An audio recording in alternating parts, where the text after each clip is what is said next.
Hello everyone, so welcome to my YouTube channel. So कैसे हैं आप लोग? होप आपकी प्रिपरेशन ठीक होगी। तो मैंने एक दिन पहले ये वीडियो बनाना इसलिए सोचा क्योंकि एक मेथड मैं बताना चाहती हूँ आपको। तो इस मेथड में देखो क्या होता है कि एक क्वेश्चन में 4 एमसीक्यूज दिए होते हैं, राइट। 4 ऑप्शंस दिए होते हैं हर एमसीक्यू में। तो क्या होता है ना कि बहुत बार अगर आपको याद है तो ऑब्वियस और नाइस, पर जैसे कि बहुत सारी चीज़ें होती हैं जिसमें हम लोग एलिमिनेशन मेथड का यूज़ कर सकते हैं। तो एलिमिनेशन मेथड का यूज़ ऐसे करते हैं कि देखो 4 ऑप्शंस होते हैं, ठीक है। तो हम लोग एलिमिनेट कर देते हैं on the basis of logic. अब इसमें तुक्का मारना नहीं होता है, मैं आपको नहीं बोल रही हूँ कि तुक्का मारो, ठीक है। इसमें बहुत साइंटिफिक और लॉजिकल वे में आपको एलिमिनेट करना पड़ता है ऑप्शंस को। और इसके क्या होता है कि आपका जो आंसर है वो राइट 95% राइट हो सकता है अगर आप ठीक से लॉजिकली एलिमिनेट करोगे तो मैं आपको इस वीडियो में दिखा देती हूँ तो कैसे करना है एग्जाम्पल्स के साथ, ठीक है। So as you all can see over here, choose the word closest in meaning to happy. तो देखिए एलिमिनेशन मेथड में मैं आपको जनरल एग्जांपल दे रही हूँ जिससे कि आपको समझ आ जाए। हैप्पी मतलब खुश होना, राइट। तो क्लोजेस्ट इन मीनिंग देखिए, देखिए क्या है एलिमिनेशन मेथड में। ऐसे तो आप भी बोल सकते हो कि इसका मतलब जॉयफुल होता है, ठीक है। पर देखिए सैड मतलब दुखी तो नहीं होगा, इसको एलिमिनेट कर दो। एंग्री नहीं होगा, टायर्ड नहीं होगा, बचा क्या जॉयफुल, ठीक है। तो आपका एलिमिनेशन मेथड ऐसे वर्क करता है। चलो मैं आपको टफ थोड़ा दिखाती हूँ, ठीक है। अब इसमें आते हैं, इसमें हम लोग एलिमिनेशन मेथड कैसे यूज करेंगे आप सोचते होंगे। तो देखिए, which body reviews and recommends the division of central taxes to the states and grant in aid. तो देखिए इसमें पूछ रहा है कि कौन सी बॉडी रेकमेंड करती है डिविजन ऑफ टैक्सेस, ठीक है, टू स्टेट्स। स्टेट्स को रेकमेंड कौन करती है? सेंट्रल टैक्सेस, ठीक है। अब इसमें ऑप्शंस देख सकते हैं आप। नीति आयोग लिखा है, लॉ कमीशन लिखा है, फाइनेंस कमीशन लिखा है, प्लानिंग कमीशन लिखा है। अब देखिए इसका आंसर फाइनेंस कमीशन है। तो देखिए नीति आयोग ना आपका क्या होता है आपको पता है कि पॉलिसी थिंक टैंक होता है, ठीक है।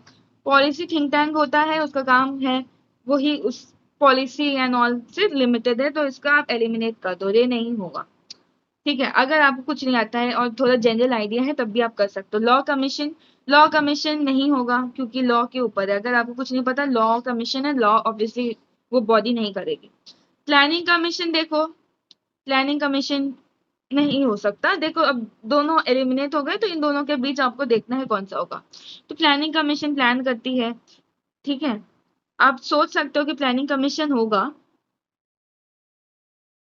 पर करेक्ट आंसर आपका फाइनेंस कमीशन होगा, ठीक है। क्योंकि सेंट्रल टैक्स किस में आएगा? टैक्स किस में आएगा? फाइनेंस में आएगा, तो वो डिविजन करेगी। तो फाइनेंस कमीशन इसका आंसर होगा।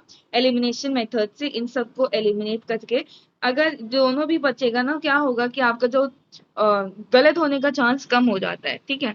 नेक्स्ट क्वेश्चन में देखते हैं। The primary purpose of WTO, WTO का अगर आपको फुल फॉर्म पता है, वर्ल्ड ट्रेड ऑर्गेनाइजेशन। तो वर्ल्ड ट्रेड, ठीक है, ट्रेड इज अ की वर्ड। तो रेगुलेट एक्सचेंज रेट, ये तो नहीं होगा। अच्छा इसको अगर आपको नहीं आता, ठीक है। प्रोवाइड मिलिट्री एड, इसको तो आप हटा ही दो, एलिमिनेट कर दो। ऑफर डेवलपमेंट ग्रांट्स तो एलिमिनेट कर ही दो, ठीक है। तो हम दोनों, हमारे पास क्या ऑप्शन बचा? ऑप्शन ए बचा, ऑप्शन बी बचा। इन दोनों में से 50% चांस है ये भी हो सकता है, 50% चांस है ये भी हो सकता है। तो ज्यादा अच्छा चांस प्रमोट ट्रेड लिबरलाइजेशन का हुआ, क्योंकि देखो इसको एलिमिनेट कर दो क्योंकि ट्रेड की वर्ड था, ऐसा है, समझे। तो ऐसा है। एक और क्वेश्चन दिखा देते हैं। अच्छा ये तो क्वेश्चन हो चुका है। Who can remove the chief justice of India. अब देखो कुछ आपको नहीं आ रहा है तो आप तुक्का मत लगाना। तुक्का इज वेरी तुक्का लगाना बहुत वो होता है। लॉजिकली आप देखोगे ना तो आपका आंसर में भी राइट हो सकता है। Who can remove the chief? तो प्रेजेंट अलोन, देखिए प्रेजेंट देखो, प्राइम मिनिस्टर, ठीक है। प्राइम मिनिस्टर सोचोगे, अटॉर्नी जनरल होता है लॉ ऑफिसर, पर वो ऑब्वियसली वो रिमूव नहीं कर सकता। चीफ जस्टिस सबसे हाईएस्ट होता है। प्राइम मिनिस्टर का अधिकार है, प्राइम मिनिस्टर का अधिकार नहीं होगा, ठीक है। अगर आप ये भी अगर देखोगे, प्राइम मिनिस्टर को राइट नहीं होता कॉन्स्टिट्यूशनली रिमूव करने का। क्योंकि चीफ जस्टिस मतलब आप सोचो कि चीफ जस्टिस मतलब supreme court, okay. Judiciary, chief justice judiciary, तो क्या एग्जीक्यूटिव को पावर है जुडिशरी के वो करने का? No, right, no. तो no, prime minister no.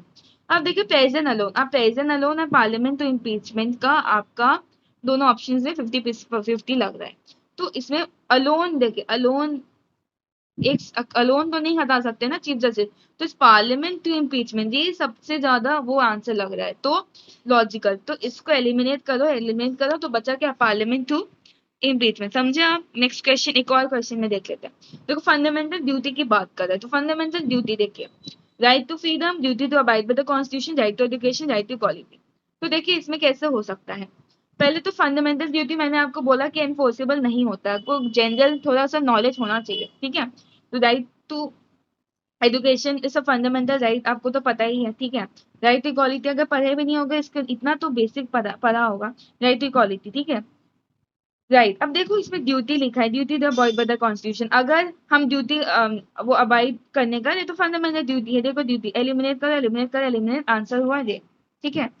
Which of legal reasoning का सवाल में भी देख सकते हैं कि which of a civil wrong, civil wrong, चलो मर्डर है क्रिमिनल है, ठीक है, थेफ्ट क्रिमिनल है, असॉल्ट क्रिमिनल है, तो बचा क्या, बचा क्या, breach of contract, eliminate eliminate eliminate, ये लॉजिकल आंसर हुआ, ठीक है।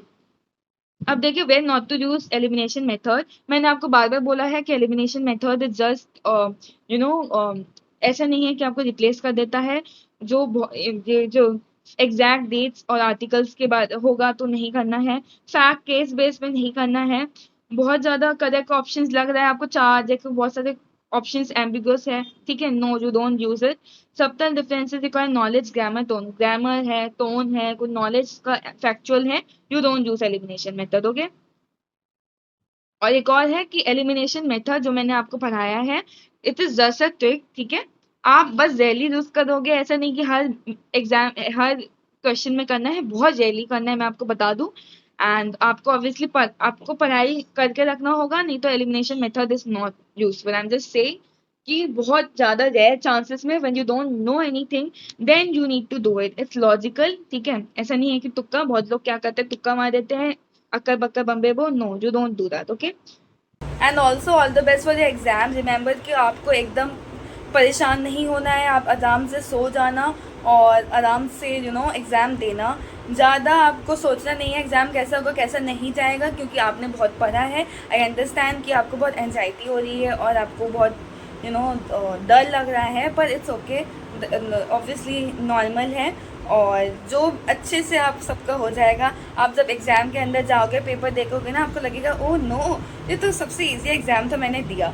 और आपको ऐसा लगेगा कि भाई ये तो स्कूल लेवल एग्ज़ाम से, बोर्ड से भी इजी एग्ज़ाम था, ऐसा आपको लगेगा। और आपका सारा टेंशन डर ठीक हो जाएगा। और अगर आपको इजी लगे भी ना, इट्स ओके राइट, आप आराम से सोचना, ठीक है। सोचना, आपने पढ़ा है, दिमाग को थोड़ा जोर लगाना, आपको याद आ जाएगा, जो भी पढ़ा था सब आ जाएगा।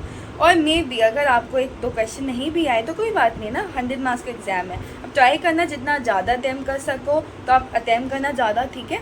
और कुछ छोड़ने की, डोंट मिस एनीथिंग, क्योंकि आप जितना मिस करोगे, क्योंकि इसमें तो नेगेटिव मार्किंग है नहीं, तो आपको मिस करने की कोई ज़रूरत नहीं है। तो आराम से बिंदास रहो। और एक और बात है कि अगर आपको वो कुछ नहीं आता है, चलो एक कोई क्वेश्चन आपको कुछ भी नहीं आता है, भगवान का नाम लेके आप ऑप्शन टिक कर देना, ठीक है। अगर भगवान की कृपा होगी तो आंसर राइट हो जाएगा। वो कहते हैं ना, खुदा मेहरबान तो गधा पहलवान। Okay, I am just joking, okay, बस that's it. I am just saying कि अब भगवान का नाम लेके भी टिक कर सकते हो, ठीक है। चलो ऑल द बेस्ट एंड हाँ, ऑल द बेस्ट। मुझे बताना कैसा हो एग्ज़ाम, ओके, बाय।